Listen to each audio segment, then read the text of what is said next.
Hello friends, હું doctor Siddharth Sakhiya માટે લગભગ 6 મહિના પહેલા આવેલા અને એમના નોઝ પ્રોબ્લેમ માટે અમે એમની નોઝ શેપિંગ સર્જરી એટલે રાઇનોપ્લાસ્ટી સર્જરી અમે કરેલી અને એના પછી એ ઘણી સરસ રીતે રિકવર થઈને આજે આપણી સાથે છે.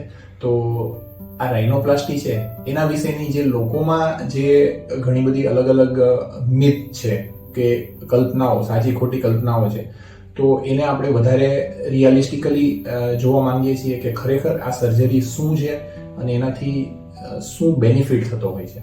તો એ જે સર્જરી જેમણે કરાવેલી છે એ બિના કે ખરેખર રાઇનોપ્લાસ્ટી શું છે ને એનાથી એમના પોતાને શું એનાથી લાઈફમાં ફરક પડ્યો છે. તમે જ્યારે તમારા નોઝના જે પ્રોબ્લેમ્સ હતા તો એમાં શું પ્રોબ્લેમ્સ હતા? તમને શેપ ને એના લઈને કેવું લાગતું હતું? એના વિશે થોડું વાત કરશો? મને મારા નોઝના શેપ વિશે પહેલા તો મને મારું નોઝ જોવાનું પણ નહીં ગમતું હતું. જે નાક પહેલા મારું પહોળું હતું અને નાકનો શેપ પ્રોપર નહીં હતો, તો એના લીધે પછી મને થોડું અનકમ્ફર્ટેબલ લાગતું હતું અને શાય ફીલ થતું હતું. પછી મને એક પેશન્ટના રેફરન્સથી મને તમારો રેફરન્સ મળ્યો, એટલે મેં પહેલાં અહીંયા આવી અને તમારા જોડે વાત કરી. તમે સર્જરી વિશે કીધું કે આ રીતના સર્જરી થશે ને નાકનું શેપ તમારો પ્રોપર થઈ જશે. પહેલાં મને મનમાં ડર હતો કે નાકનો શેપ જરાક પણ આમ તેમ થાય તો વધારે ફેસ બગડી જાય.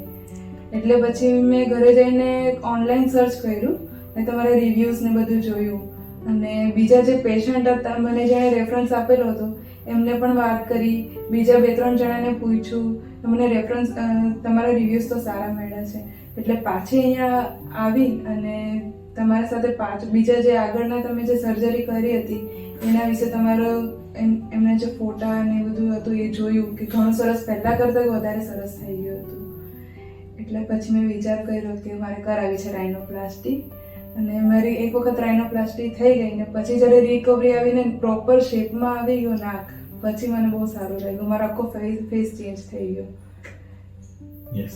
તો તમને શું લાગે છે રાઇનોપ્લાસ્ટી સર્જરી છે એમાં કંઈ, એટલે ઘણી વખત અમુક સર્જરી કેવી હોય કે જે રિસ્કી હોય અને એ કરાવતી વખતે પણ એક મનમાં ડર હોય. ઇવન રાઇનોપ્લાસ્ટી તો બહુ સ્પેશિયલ સર્જરી છે, કારણ કે એ સર્જરીમાં જો જરા પણ કંઈ પણ થોડું પણ આડું થાય તો એનું જે રિઝલ્ટ છે એ આપણને એકદમ જ સામે ફેસ ઉપર વિઝિબલ દેખાય. તો એટલા માટે આ પર્ટિક્યુલર રીઝનથી રાઇનોપ્લાસ્ટી કરાવતી વખતે લોકો બહુ જ વિચાર કરે. તો તમે પણ આ બધી વાતો વિચાર કરી હશે. તો તમને શું લાગે છે કે રાઇનોપ્લાસ્ટી આટલી સેન્સિટિવ સર્જરી છે કે જે તમારા લાઈફ સાથે રિલેટેડ છે, તો એ સર્જરી કરાવતી વખતે તમારે જે કોન્ફિડન્સ તમને કઈ રીતે મળ્યો, અને બીજી વસ્તુ કે તમે એ સર્જરી કરાવ્યા પછી તમને તમારી લાઈફમાં શું ફરક આવતો લાગ્યો? મેં રાઇનોપ્લાસ્ટી પહેલા તો મને ડર હતો એ વસ્તુનો, પણ મેં એક વખત હિંમત કરીને કરાવી. પણ પછી મને કોન્ફિડન્સ આવી ગયો કે ના, પ્રોબ્લેમ છે તો કરાવવી જોઈએ, એનાથી કોઈ સાઈડ ઇફેક્ટ નથી થતો. અને ઇવન કે મને સાઇનસનો પ્રોબ્લેમ હતો એ પણ સોલ્વ થઈ ગયો છે એનાથી. ને ઘણું સરસ છે, એલર્જી ને બધું સારું થઈ ગયું છે એનાથી. અને મારો નાકનો શેપ પ્રોપર થઈ ગયો ને અત્યારે હું ખુશ છું એનાથી. Thank you. અને ડૉક્ટર પણ બહુ સારા છે, ઇવન સ્ટાફ પણ બહુ સારો છે. તો સુરતનું નંબર 1 ક્લિનિક છે. તમે કોઈને પણ પ્રોબ્લેમ હોય તો તમે આવી શકો છો અહીંયા, અને જરૂરથી તમે આવજો. Thank you.